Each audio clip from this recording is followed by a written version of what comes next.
Hello everyone, my name is Michael J. Edowich, and this is my first LSAT lesson. Today I'll be talking about translation drills since I believe translation drills are the number one way to lower your mistakes during your LSAT studying time. To begin, the name of the lesson is, Can you actually understand what you read? And I named it that because the biggest problem for people who are starting to study for the LSAT is that they're just not understanding what they read. When you take your diagnostic test, you're going to be met with so much frustration. You're not going to reach your expectations that you set for yourself before taking it because you're going to get to that first question and you're just not going to understand it because, for one, you probably weren't the biggest reader. For me, myself, I wasn't the biggest reader either. I wasn't reading in elementary school, middle school, high school, college as much as I should have been. And if I were, I would have been able to build my ability to actually read this complex material before actually doing these translation drills. And if you were actually reading, doing these translation drills are only just going to make you that much better. So if you're not understanding what you're reading, you're not going to do good on this test. And this is where this drill comes in super handy. I got this drill from a book called Loophole by Cassidy. Cassidy is a great LSAT tutor. I highly recommend looking into her LSAT tutoring services on her website or even getting her Loophole book that I've read multiple times. Super helpful, has so many lessons, so many niche problems, so many drills, including this translation drill, and there's more I'll get into. But the biggest thing that I got from that book is this translation drill because I wasn't understanding what I was reading. I was met with long sentences, weird vocab, weird structure that I never seen before. And I was even someone, my degree, I was always reading, I was always writing, but I just never encountered something like the LSAT before. And the LSAT isn't impossible. People say, if you get your diagnostics test, you get a 140, you're not going to be able to get a 170. And that's not true at all. It's just most people aren't going to do the work to get to that 170. So if you're willing to put in the work, this is definitely a great place to start because it has a high success rate of getting rid of your wrong problems. Ellen Cassidy in the Loophole book said when she introduced this drill to her students saw each section they were getting minus 14 points, which is 14 questions wrong, which is a lot of questions wrong on each section, to minus 5 to 7 within 2 weeks of doing this nonstop. So consistency is the key. And that minus 5 to minus 14 is a huge difference. That's 9 questions you're getting right now from doing this drill. So think about it. There's 4 sections on the LSAT. There's 2 logical reasoning, 1 reading comprehension, and 1 experimental reading comprehension. You're not going to know which one's the experimental one for the RC, but you're going to have to do just as good on either one of them. But for, let's just say we're talking about logical reasoning, even though this drill is translatable to both sections, you get 9 more questions right on one section, then you get 9 more questions right on the other section. That's 18 questions right more that you're getting right. And 18 questions goes such a long way. That's the difference between a 150 and a 168. And we all know what type of schools you can get into with a 150 LSAT score and a 168 LSAT score. So this drill is going to come in super in handy. I've done it so many times. I've been studying for months, and it's probably going to be a couple more months until I take the LSAT. So I do this every time before I start studying. I study every day. I do this drill twice before getting into it, and it's really helped me. So to begin, what are translation drills? Translation drills are drills designed to be able to see a complex stimulus and be able to put it in your own terms. So basically what you're going to do is get a stimulus, read it once, cover it, and then basically jot down what you just read in your own terms in a way that if you were to look at your notes, you'd be able to say the same logic that was in the stimulus without looking at the stimulus. And what this is going to do is build your ability to read complex material effectively and accurately during your LSAT studying time. So, step one, you want to generate 25 different stimuli. And I say generate because you're going to need AI here. You can use ChatGPT, Copilot, Grok, anyone that works for you.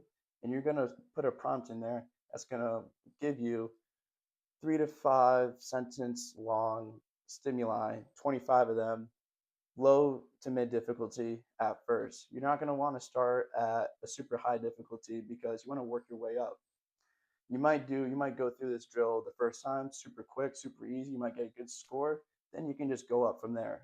Maybe low to mid to just mid, and then mid to high, and then just high, and then high to very high, and then very high by the time you're just about to take the LSAT. But I got this drill, like I said, from the book Loophole by Cassidy. Ellen Cassidy provided us with two translation drills with 25 stimuli in each. So there's 50 stimuli that she provided for us. However, that can only get you so far. You can't use only two drills, and expect you're going to get a crazy increase of a score, because consistency is key. You need to do maybe 50 of these until you're going to see a crazy increase. Well, maybe not 50, but let's say you're doing two a day for 2 weeks straight and you study 6 times a week. You're going to need like 24 different translation drills until you're going to start seeing an increase of your score. So we're going to need AI to generate these stimuli for us, because Ellen Cassidy didn't provide us with enough, and you can't recycle the same stimuli. And AI is going to be our best friend in this situation. So I'm going to stop talking and I'm going to show you the prompt that I use to get going on this. So this is the exact prompt I give ChatGPT every single time before I get into a translation drill. So if you want to screenshot this and copy it off your camera roll and then paste it into whichever AI you're using, go ahead. I feel like that's the easiest way to get this exact prompt in your hands. And this prompt does work. It is specific and descriptive, and that's exactly what we need to have an effective translation drill. All right, great. So you got that 25 different stimuli down. That's great. You're going to keep that in the chat bar. You can print it out. I mean, I didn't have a printer, so I didn't print it out. You can just leave it in the chat bar and we can just work from there. So after you get your 25 stimuli, you're just going to take the first one. You're going to take one stimulus and you're going to read it once. You want to go super slowly, super slow, to the point where you're going to memorize what you just read after you read it. So this means you can reread sentences multiple times, two, maybe even 3 times, just enough where you're going to be able to remember what you just read. So you're going to cover it, or you're going to read it super slowly once, and then you're going to cover it. This is really important, because if you don't cover it, it's just natural to look back at what you just read when you're trying to remember what you just read, because it's right there. So this is forcing you to not read what you just read by covering it. So you got your computer, you got your 25 stimuli, you read one, cover it. After you cover it, you're going to take your paper, or you take your pen, get your paper, and then you're going to jot down some notes about what you just read. So you got 3 to 5 sentence stimulus, jot down 3 to 5 different notes. But you don't want to jot down like one note for every sentence. You want to jot down a note for each part of the stimulus. So let's say you identify the argument, the conclusion, just some main factors in the stimulus. You're going to want to jot those down in a way where it works for you, where if you looked at your notes, you'd be able to say basically what the stimulus is saying. And this is going to help you build, maybe be able to help you understand what you're actually reading, so you actually understand what you are reading, as funny as that sounds. So that's where writing the gist from memory comes into play. And then step 5, after you write your gist down, you want to compare that to the original. So I mean to the original, I mean the stimulus. So you want to compare your gist to the original. Does your gist have the same logic, the same type of flow? Not the same flow where it's going to flow, because your gist is going to be short notes, pretty sloppy, uses symbols, not word for word copying. But if you're able to get the main idea down on your notes, that's the same main idea on the stimulus, you're doing pretty good. And you want to compare it. I mean, this is optional, but Ellen Cassidy in her Loophole book also provides her translation for each stimulus, in which you're able to compare it to the stimulus and to her translation. So if you have, like in the book, if you have the same type of translation that she has, you're on a good track, because she scored like 174 or 176 on her LSAT. So you're thinking like her, which means that you're doing good in this sense. So you want AI to have its own translation. So AI, we all know, is not going to be right all the time. But let's say you have AI copy Ellen Cassidy's type of translations down, so it will be able to give you a translation that you can compare it to. So let's say your translation is similar to the AI's translation and to the stimulus, you're in good hands. You're doing good. So after you get that, you're going to want to score yourself on each one. On this first one, you want to score 1 out of 4. That's what I did. Since there's 25 different stimuli, 1 out of 4, 4 points each. That's going to make you be able to score it out of 100. So score yourself a 1 if you didn't do good. If nothing that you wrote down is similar. 2, where you got some of the logic, but you're missing uh, like a decent amount. There's so many flaws in your gist. 3, where you basically got it, but you're just missing some of the flaws. And then a 4, where you basically got it not word for word, but you have the same exact logic. If you read down your gist, you'd be able to basically convey the same information that the stimulus provided for you. So you want to grade each stimulus 1 out of 4. And then when you get that done, you're going to repeat this 25 times or 24 more times for this one drill because each drill has 25 stimuli in it. So when you do that, you're going to also want to time yourself. So before you begin, you got your 25 stimuli, you know what to do, you know to cover it, you know to write the gist down, and then you know to move on, then write the gist down. After you go through all that, score yourself 1 out of 4, have a timer going. So probably the first time you're going to score around a 60 to maybe a 75. And obviously that's not going to make you like happy as a clam. I mean, obviously we all want to be scoring 90 to 100, but that's just, you're just got to set your expectations right.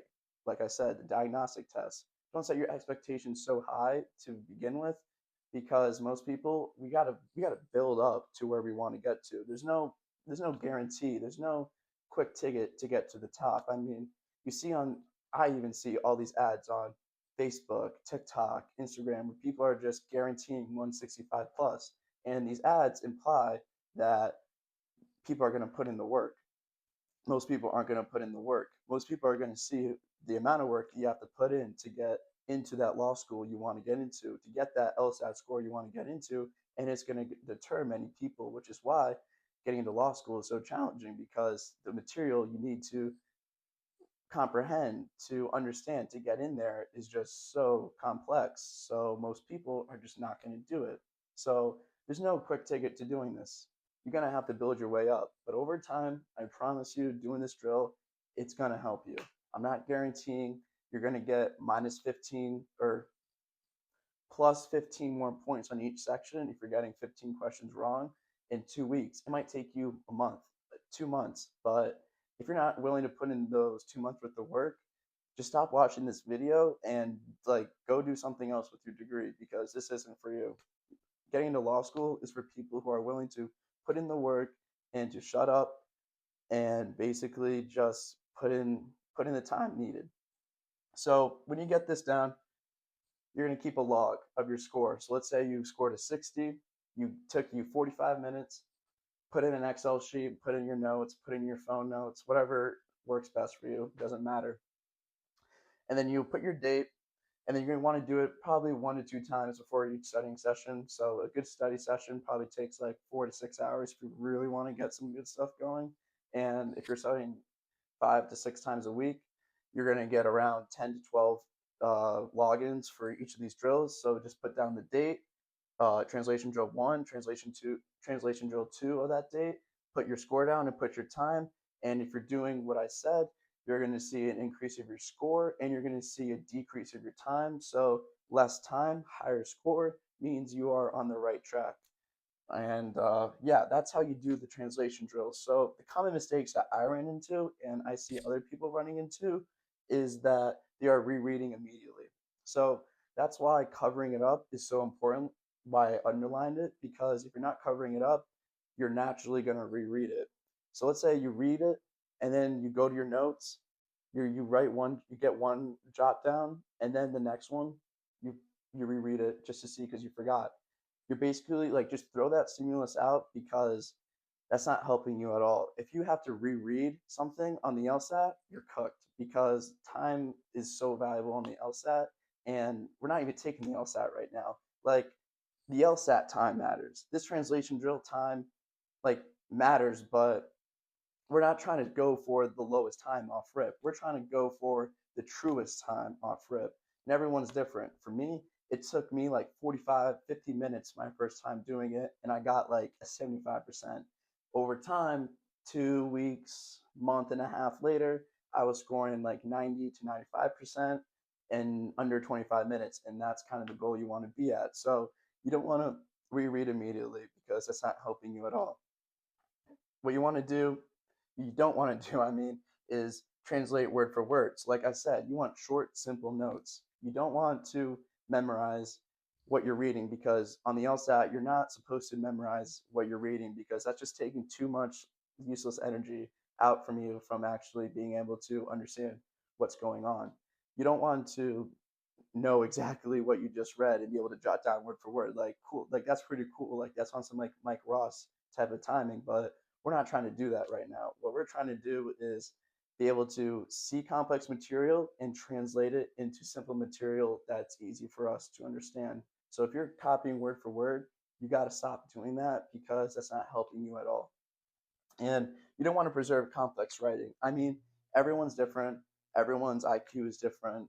For me, I don't like uh, I don't like understanding complex material. I mean, I like understanding complex material, but when I see complex material and I'm trying to simplify it, I'm not going to simplify it into just more complex material or even the same complex material because in this drill, that's not helping me out. I like to learn in simple terms, but the real skill is taking those complex terms into simple terms, being able to articulate yourself, articulate something complex in a way where most people who aren't so good at understanding complex material can understand it in simple terms. That is such a big skill that you'll find in life, not even in just the LSAT. So these are the common mistakes that most people run into, and you should avoid them at all costs. So, what does this build? This builds zero rereading. Like I said, time is valuable. Treat time like gold on your LSAT. You have to average one question, a minute 20 or less on the entire LSAT. So let's say you read the question, because this is how you're supposed to do the question. You read the question, you go into the stimulus, you read the stimulus, and then you go into the answers. So let's say it takes you 2 seconds to read the question. Then it takes you 15 to 20 seconds to read the stimulus. And then you go down to the answers, and then you don't know the answer. Then you go back into the stimulus, and it takes you another 20 seconds. So that right there, you got 3, 20, 10, 20. It's 40, 50, 53 seconds of an LSAT question without even answering or knowing what the answer could be. You're going to be cooked. I'm saying that a lot, but if you're having to reread a stimulus on the LSAT, that's going to take away your time to actually answer the question, which is going to make you put more energy into reading it actually than to answering it. And you want most of your energy on the LSAT to be able to answer it. You know, that LSAT is an exploration, it's a quest. What I mean by that is you read the question first, then you go into the stimulus, and then by the time you read the stimulus, you kind of should know the answer because you already know the question. So then you go into the questions, and then you're just like, not that one, not that one. Oh, it's this one. Boom, I got it. You're not supposed to read the question, read the stimulus, and then be like, oh, I wonder what it is. Like, oh, no, it's not that one. It's not that one. I mean, it could be this one. It's not that one. It could be this one. Oh, let me just go back into the stimulus and reread it because you're probably going to be at a minute 30, a minute 40. And if you go above that minute 20 on each question, that's just going to take time away from other questions, in which those other questions you're going to have less time to actually answer them, which is going to apply more pressure and more stress. And like I'll let you know, if you are averaging more than a minute 20 on each question, you're not going to be able to finish in time. And if you can't finish in time, sound like Top Chef. We're like, oh, timer's off. Oh, like got the cherry on there. Like you can't do that on the LSAT. When the timer goes off, the timer goes off. It's a software. You're in a proctored room. You're in your own little designated area. The software will turn off. You can't just add a question in. You can't add a couple questions in, a couple of answers in. So this is going to help you build zero rereading. You're going to be able to understand what you're reading.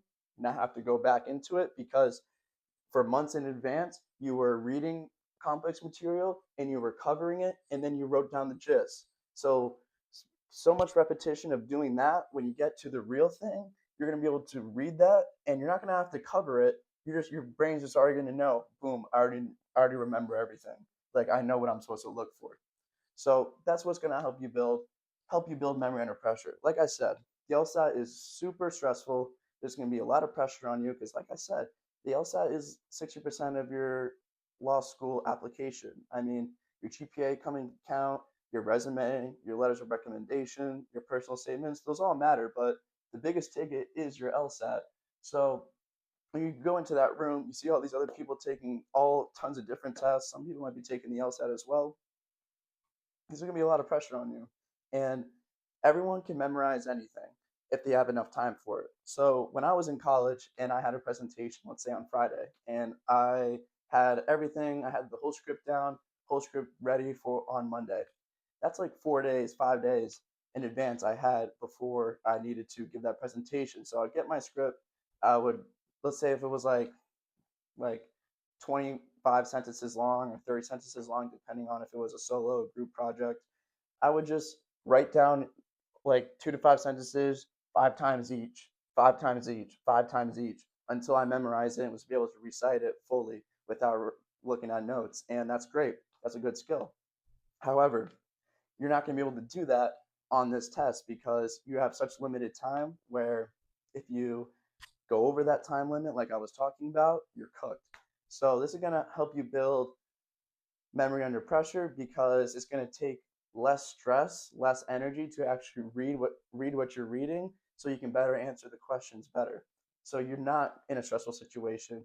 You're not under even more pressure when you realize each question you're going over the time limit. So this is also going to build true comprehension. There's a difference between comprehension and true comprehension. Let's say comprehension is, like I said, we're scoring out of 4. Comprehension is like a 2 out of 4. Kind of get it, not really get it. True comprehension, you are understanding the entire structure, you're understanding each word, how it is, you're able to identify the argument, conclusion, and the premises.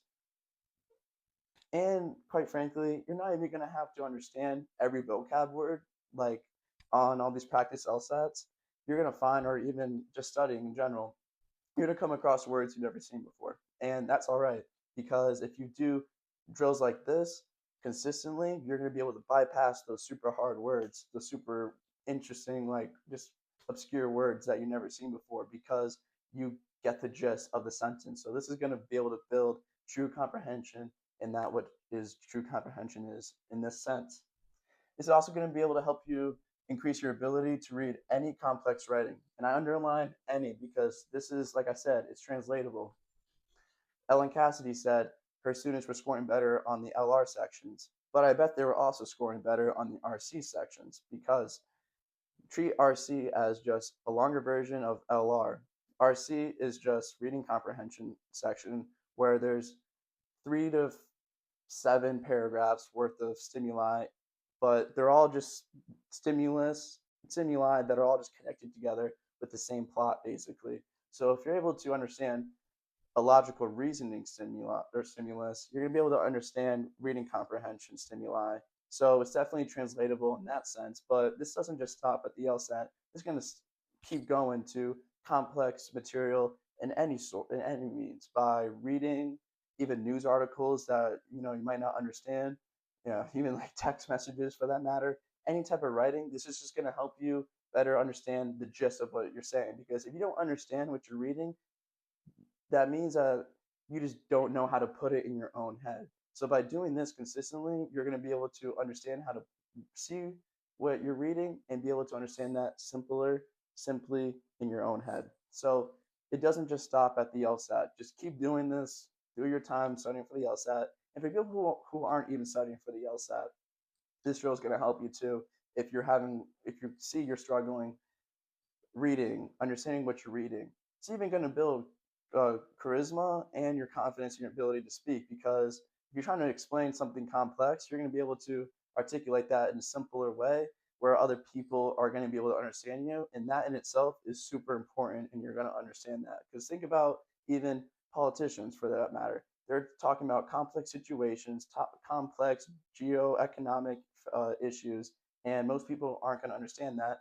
And when they give a press conference, they're basically telling people what's going on in a simpler way. So this is just going to help you build that skill that those politicians have that you see. So not it doesn't stop there as well. This is going to be able to help you have faster LR and RC accuracy, just like I was saying. You're going to be able to get through these sections quicker, more effectively, and like I said, treat time like gold on the LSAT. You don't want to be going, you don't want to be using too much gold here, because if you use too much gold on one question, you're not going to have enough gold when you get to the last question on the section, and you're just going to get that question wrong. You're not even going to get to it in the first place. So it's just, this translation drill is just super important. And I just think everyone who's studying for the LSAT, or who are even thinking about studying for the LSAT, or who are even deterred from studying from the LSAT because they had a bad diagnostic test, should try this drill out and see what happens after 2 weeks of consistent drilling. And what good translation looks like. Short and simple, less is more. Like I said, simpler terms. Anyway, where if you look at your notes, you'll be able to understand what the stimulus is saying without even looking at it. This means if you have like a 5 sentence stimulus, put it in 3 notes, super simple. You got your like the first part of it, the second part of it, third part of it. So simple terms, not a lot of words at all. And then you want to use symbols. For me, I only kind of only use equals and not equals because that just takes less words out. Because if you put equals, you can put two ideas together that are the same, and then you can put two ideas that aren't the same, and you just put an equal sign or not an equal sign. So that's just going to take away words, which is going to make it even simpler for you to understand. Everyone is different, so if you don't want to use symbols, that's all right. If you are going to use symbols, maybe tell your ChatGPT or Grok, Copilot, whatever, that use symbols in their translation, so you're able to compare yours better to theirs. Because I mean, if you're using symbols and AI is not using symbols, you're gonna think like your doesn't compare well to theirs, even though it probably does. But everyone's different. You can use arrows. You can use, like I said, equal signs, not equal signs, addition, subtraction. Use whatever you want, whatever shorthand works best for you. And the biggest thing, no word for word copying. If you do word for word copying, it's not going to help you. It's just going to take away time, and you're wasting your time, because we're not here to see something and memorize exactly what we said. We're not trying to be a Mike Ross, even though it would be great, but we're trying to just see something and put it in a way that works best for us. And if you are copying word for word, you're just taking away from your time that you could be just be putting into something else. So you definitely don't want to be copying word for word. So yeah, this is what translation drills are all about. I hope you enjoyed this lesson. This is my first LSAT lesson. I'm gonna be posting this whole clip on my YouTube at MJ Edowich. I'll be posting clips from this on TikTok, Instagram at MJ Edowich. Instagram is MJ Edowich underscore. TikTok is MJ Edowich. Um, DM me for any advice that you have. I'll be posting more lessons like this in the future, and hopefully, they're just going to keep getting better and better. But I do believe that this drill is the best way to get you started, so you can actually not get deterred from studying for the LSAT, because it is very doable for a lot of people. And one thing I'd like to end off with is that you actually got to put in the time. There's a study out there that says that if you have more friends, you're going to get less of a score, or lower of a score, because that implies if you have more friends, you're going to have more distractions in your life, which is going to lead you to not study. And I'm not saying to get rid of your friends. I'm not saying give up your social life, but you got to know when to put your foot down and when to actually like start caring about your future, because this is, like I said, is worth 60% more than half of your ticket to law school. And if you're trying to become a lawyer, this is mandatory. You can't get around this LSAT. Like, I don't know if there's like loopholes you can do it, but like I'm pretty sure you can't get around this for 99%, 99.99% of the time. You're gonna have to take the LSAT. I think honestly 100% of the time you have to take the LSAT. So you got to know when to hunker down, what sacrifices you need to make in order to get what you want. And we all know what we have to do. We're all different. So if you want to get into the school that you want to get into, you know what you have to do. So my name is Michael Jadowich, and I hope you enjoyed this lesson. Have a good day.